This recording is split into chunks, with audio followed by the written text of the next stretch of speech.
Hello everybody. In the previous slot we have learnt about the industrial sector. In this slot we are going to learn something about foreign trade. India has been an important trading nation since ancient times. But the restrictive policies of commodity production, trade and tariff pursued by the colonial government adversely affected the structure, composition and volume of India's foreign trade. Consequently, India became an exporter of primary products such as raw silk, cotton, wool, sugar, indigo, jute, etc. and an importer of finished consumer goods like cotton, silk and woolen clothes, and capital goods like light machinery produced in the factories of Britain. For all practical purposes, Britain maintained a monopoly control over India's exports and imports.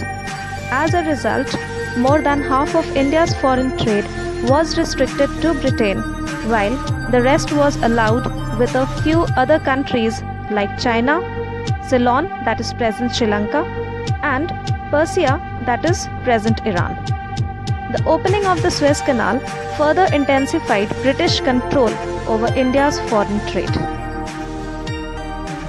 Let us know something about the trade through the Suez Canal. Suez Canal is used as highway between India and Britain. Suez Canal is an artificial waterway running from north to south across the Isthmus of Suez in northeastern Egypt.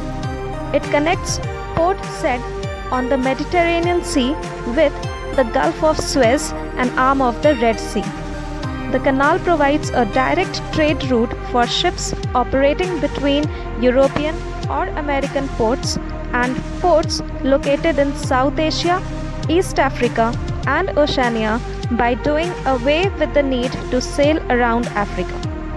Strategically and economically, it is one of the most important waterways in the world.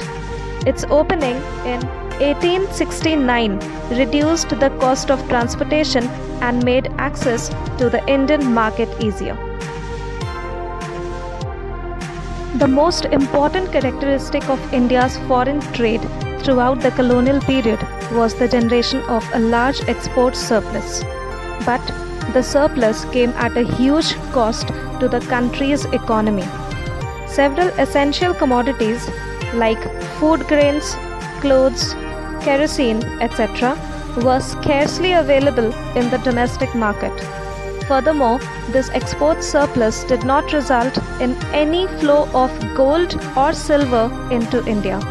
Rather, this was used to make payments for the expenses incurred by an office set up by the colonial government in Britain, expenses on war again fought by the British government, and the import of invisible items, all of which led to the drain of Indian wealth.